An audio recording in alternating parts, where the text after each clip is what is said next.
आज पढ़ते हैं नॉर्मलता क्या होता है। नॉर्मलता, नॉर्मेलिटी। जैसे मोलरता होता है, मोललता होता है, वैसे ही नॉर्मलता भी होता है। परिभाषा क्या होगा? 1 लीटर विलयन में, 1 लीटर विलयन में विलेय के ग्राम तुल्यांकों की संख्या को विलयन का नॉर्मलता कहते हैं।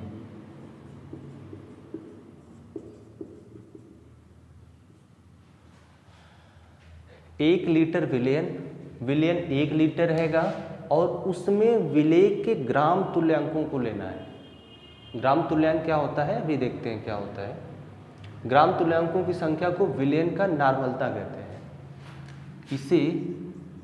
इसे कैपिटल N से प्रदर्शित करते हैं।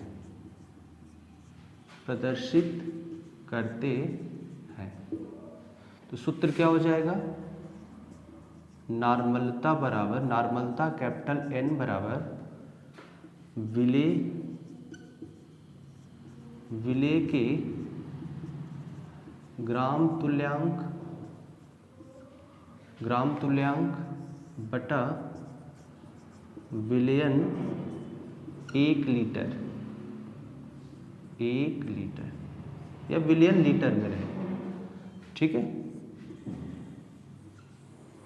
और मान लीजिए विलयन ml में दिया है, तो ग्राम तुल्यांक बटा,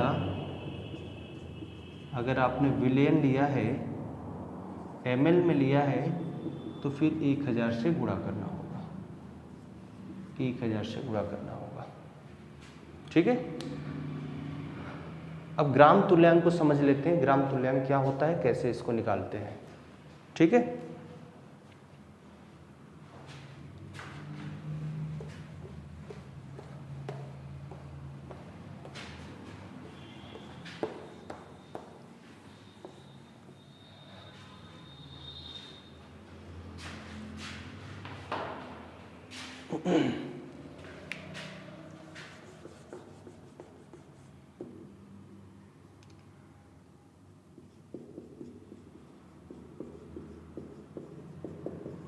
ग्राम तुल्यांक क्या होता है? ग्राम इक्विवेलेंट, इंग्लिश में कहते हैं ग्राम इक्विवेलेंट। ग्राम क्या है?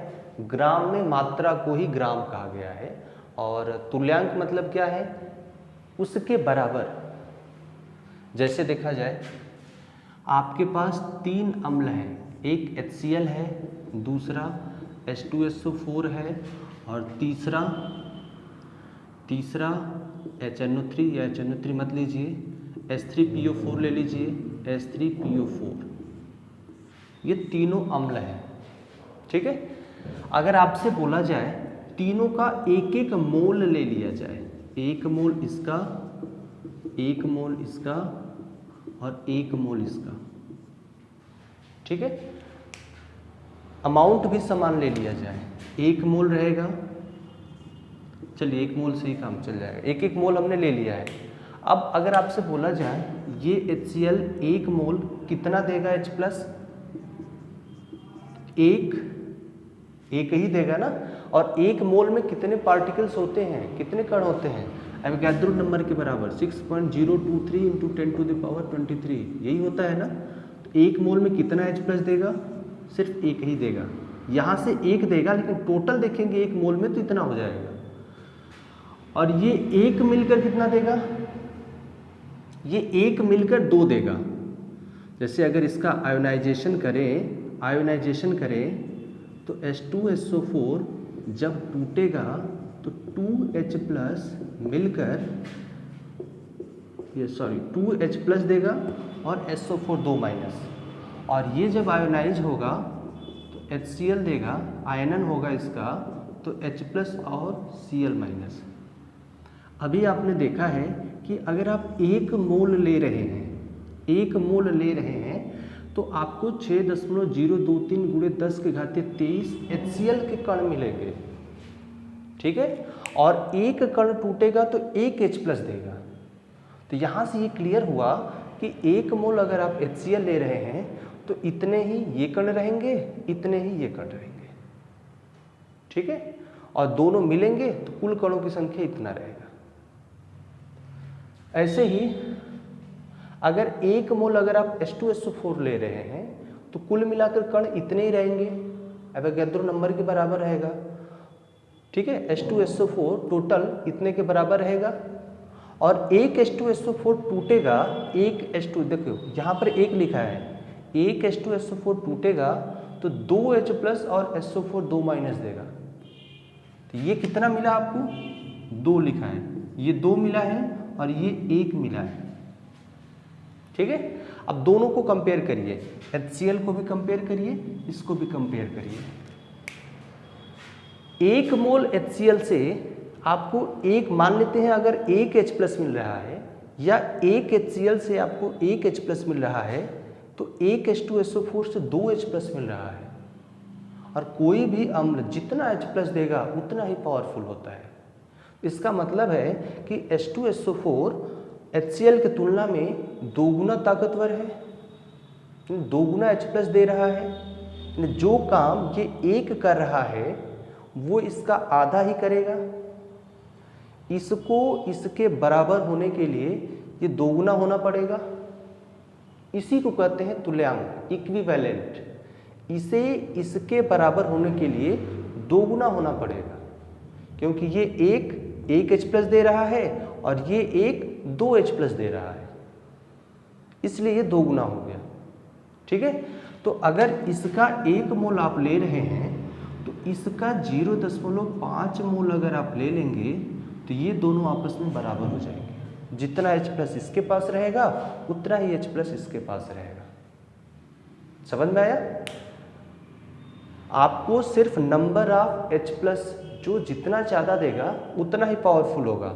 1 HCl 1 H प्लस देगा, 1 H2SO4 2 H प्लस देगा, तो ये तो 2 गुना ताकतवर हो गया, 2 गुना पावरफुल हो गया। तो इसे इसके बराबर होने के लिए 2 होना पड़ेगा, या इसको इसके बराबर होने के लिए आधा होना पड़ेगा, तभी तो बराबर हो पाएंगे। दोनों का H प्लस दोनों के H प्लस के बराबर हो जाएगा, ठीक है।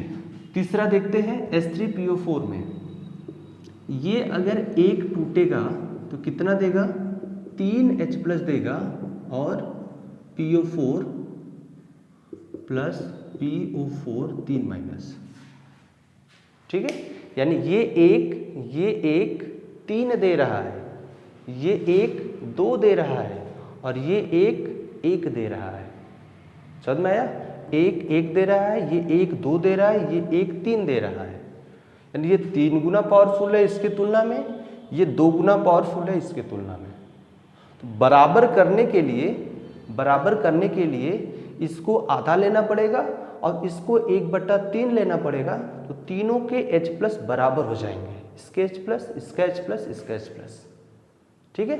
तो यही कहलाता है ग्राम तुल्यांक।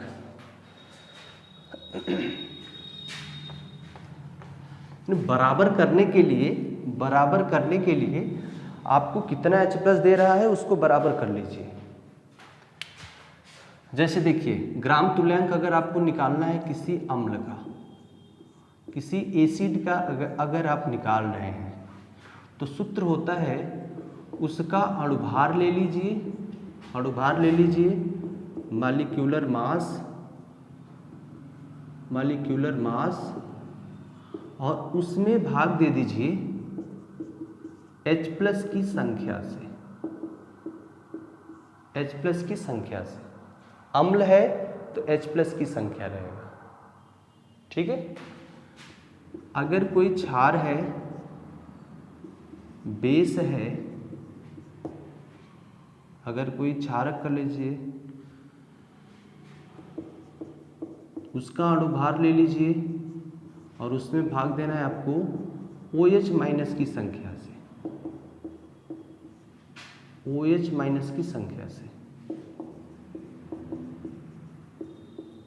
Molecular mass.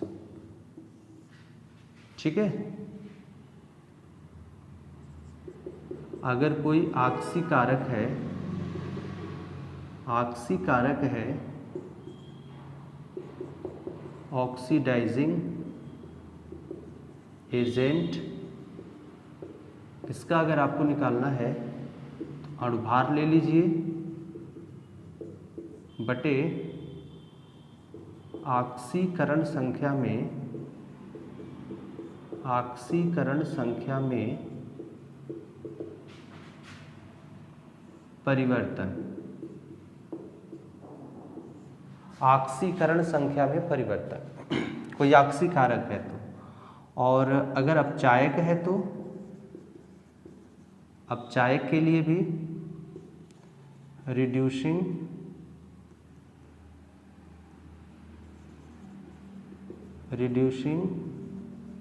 एजेंट है, इसके लिए क्या हो जाएगा, अणुभार बटे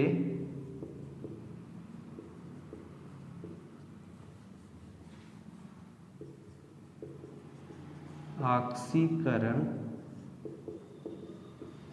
संख्या में परिवर्तन।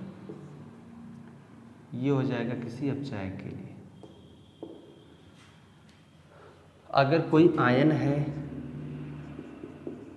अगर कोई आयन है तो उसका परमाणु भार ले लीजिए, परमाणु भार,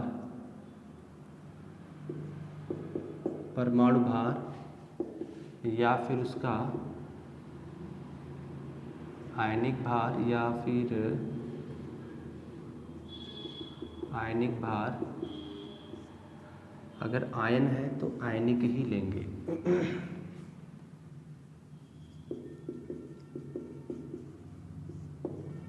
और इसमें भाग दे दीजिए उस पर उपस्थित आवेश से। ठीक है। तो ये फार्मूला होता है ग्राम तुल्यांक निकालने का। तो सबसे पहले ग्राम तुल्यांक देख लेते हैं 2-3 उदाहरण से कैसे निकाला जाता है।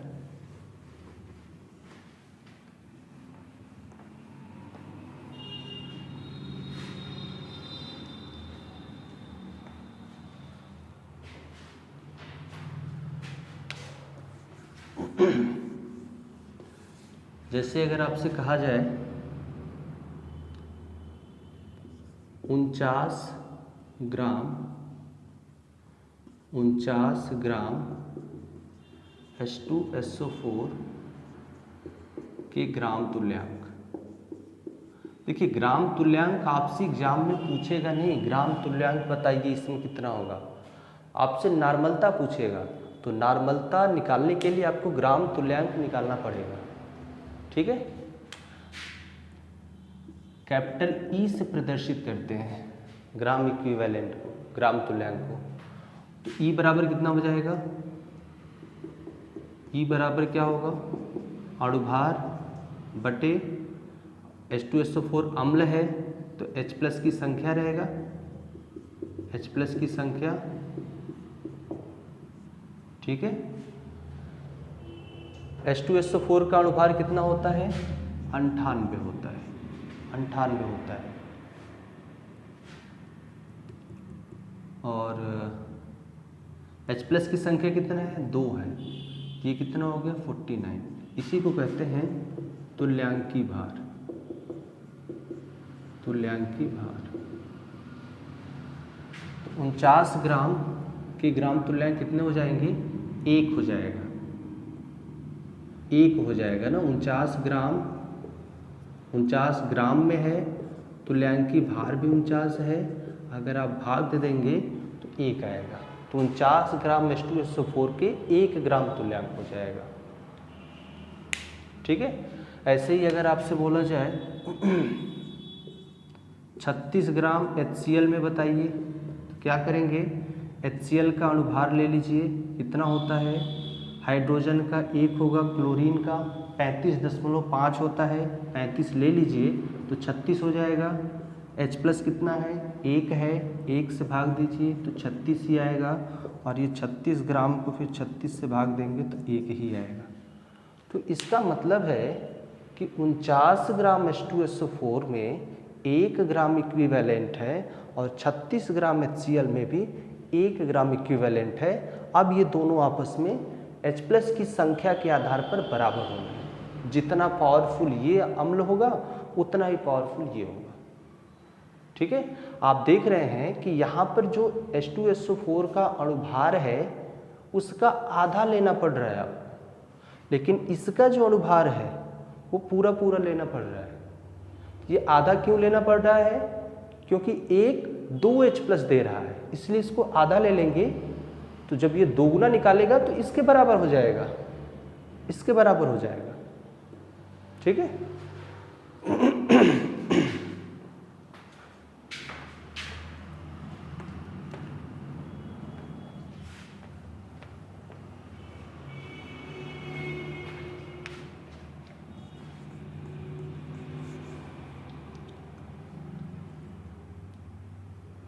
नॉर्मलता का उदाहरण है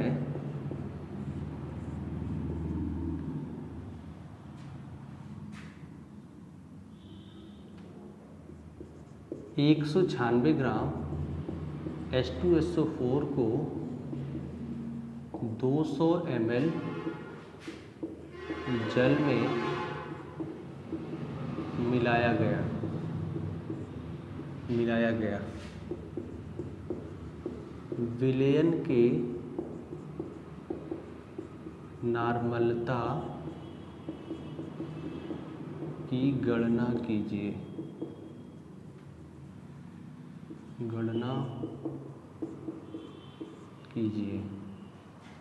ठीक है, जो दिया है पहले लिख लीजिए।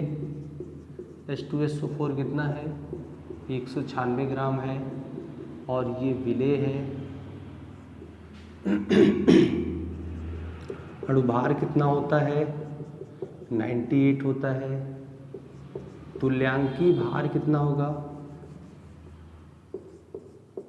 तुल्यांकी भार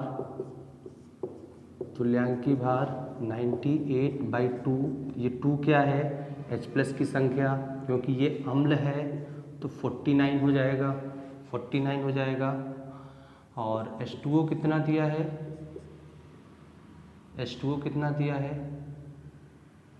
H2O दिया है 200 ml। तो अब आपको निकालना है ग्राम तुल्यांक निकालने के लिए ग्राम में मात्रा लेना पड़ेगा बटे तुल्यांकी भार।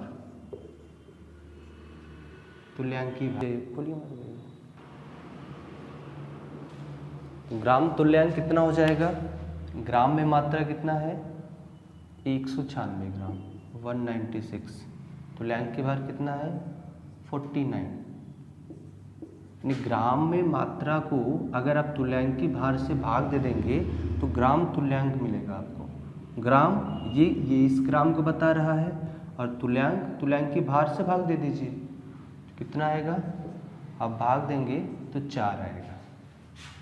ठीक है, तो विलेय के ग्राम तुल्यांक कितना आया, 4। अब आपको नॉर्मलता निकालना है, तो नॉर्मलता कैपिटल N बराबर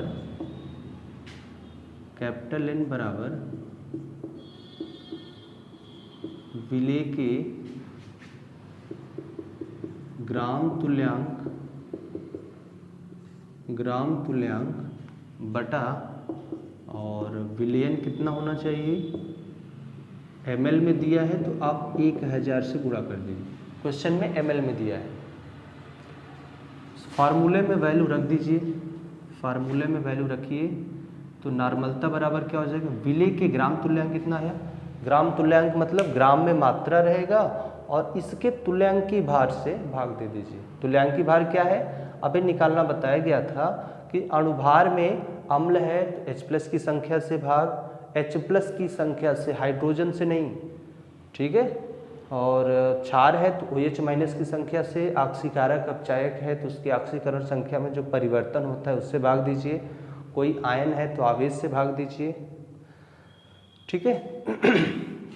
तो विलेय के ग्राम तुल्यांक 4 आया है और विलयन 200 ml में है, इसलिए आपने 1000 से गुणा किया है।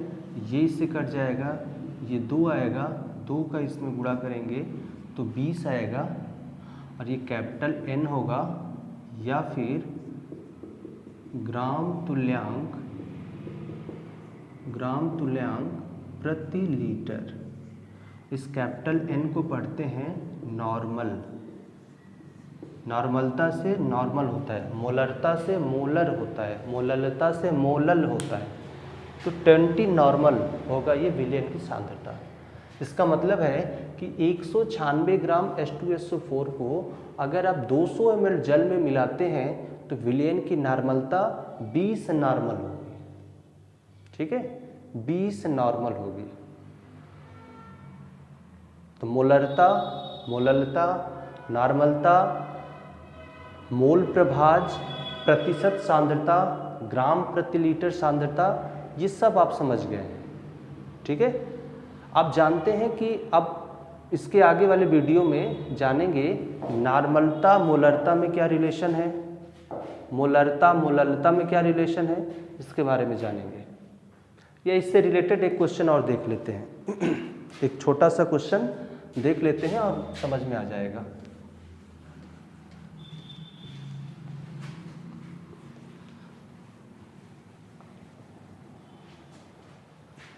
क्वेश्चन है, एक विलयन की सांद्रता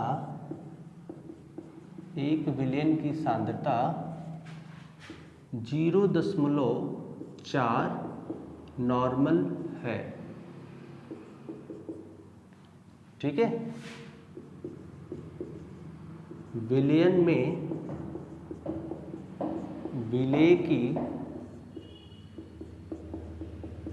ग्राम में मात्रा क्या होगी यदि विलेय NaOH है, ठीक है।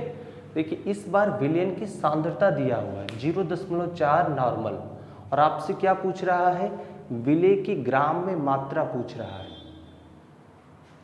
कैपिटल N लिखा है, इसका मतलब है कि ग्राम तुल्यांक दिया होगा।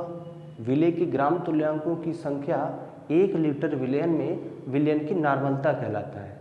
तो जो दिया है पहले उसको लिख लीजिए, फिर फार्मूला लिखिए, उस वैल्यू को फार्मूले में रखिए, सॉल्व करिए, आपको आंसर मिल जाएगा। तो सांद्रता दिया है, सांद्रता कितना दिया है 0.4 नॉर्मल, ठीक है। विलेय ये आपसे ग्राम में पूछ रहा है और विलेय है क्या, NaOH है, तो इसका अणुभार कितना होता है 40 होता है। ये आपका अणुभार है, मॉलिक्यूलर मास, और इसका तुल्यांकी भार क्या होगा, तुल्यांकी भार जानते हैं कि अणुभार में अगर आप उसमें उपस्थित H+ या OH माइनस की संख्या से भाग दे दें तो वही होता है उसका तुल्यांकी भार। तो NaOH में ये क्या दिख रहा है आपको, क्षारक है, क्षार है, OH कितना है 1 है, तो 1 से ही अगर आप भाग दे देंगे तो वही आपका तुल्यांकी भार हो जाएगा, यानी 40/1 40 ही आएगा। तो NaOH का अणुभार भी 40 है, तुल्यांकी भार भी 40 है। तो ग्राम तुल्यांक क्या होगा, ग्राम तुल्यांक ग्राम में मात्रा होना चाहिए, मान लेते हैं ग्राम में मात्रा W है बटे 40 अणुभार, यही होता है ग्राम तुल्यांक। तो ग्राम में मात्रा आपसे पूछ रहा है, ठीक है, बाकी 40 आपको पता है, इसका तुल्यांकी भार अभी आपने निकाला है। सांद्रता दिया है तो फार्मूला लिख लीजिए, नॉर्मलता कैपिटल N बराबर विलेय के ग्राम तुल्यांक बटा विलियन ml में दिया है तो 1000 से गुणा कर लीजिए, 1000 से गुणा कर लीजिए। ग्राम तुल्यांक के लिए W/40 है, ये भी आपका आया है ग्राम तुल्यांक। W क्या है ये आपसे पूछ रहा है, विलेय ये आपसे पूछ रहा है ग्राम में, या इसको आप W मान लीजिए, ठीक है। नॉर्मलता दिया है, नॉर्मलता ये दिया है 0.4 रख लीजिए। विलियन कितना है ml में है, नहीं दिया है। नॉर्मलता है तो 1 लीटर होता है, 1 लीटर होता है, तो अगर आप ml में रखेंगे तो 1000 ml गुणे 1000, कोई फ़र्क नहीं है, तो आप इसी को लीटर में कर लीजिए, तो ये 1000 हटा दीजिए, तो लीटर में 1 हो गया। नॉर्मलता 1 लीटर पर ही निकलता है। तो अब इसको सॉल्व करिए, कितना आ जाएगा, इसका इसमें गुणा होगा तो 0.4 आएगा, और इधर W/40 आएगा, ये W इधर आएगा, तो इसका इसमें गुणा हो जाएगा, तो 0.4 गुणे 40 हो जाएगा, ये पॉइंट इससे हट जाएगा, तो 16 ग्राम आएगा। इसका मतलब है कि अगर NaOH को 16 ग्राम अगर आप ले रहे हैं और उसे 1 लीटर विलियन में मिला रहे हैं, तो विलियन की जो नॉर्मलता है वो 0.4 आएगा, ठीक है। ये आपका आंसर होगा। तो NaOH की ग्राम में मात्रा 16 ग्राम है, ये आपका आंसर आ जाएगा, ठीक है। चलिए।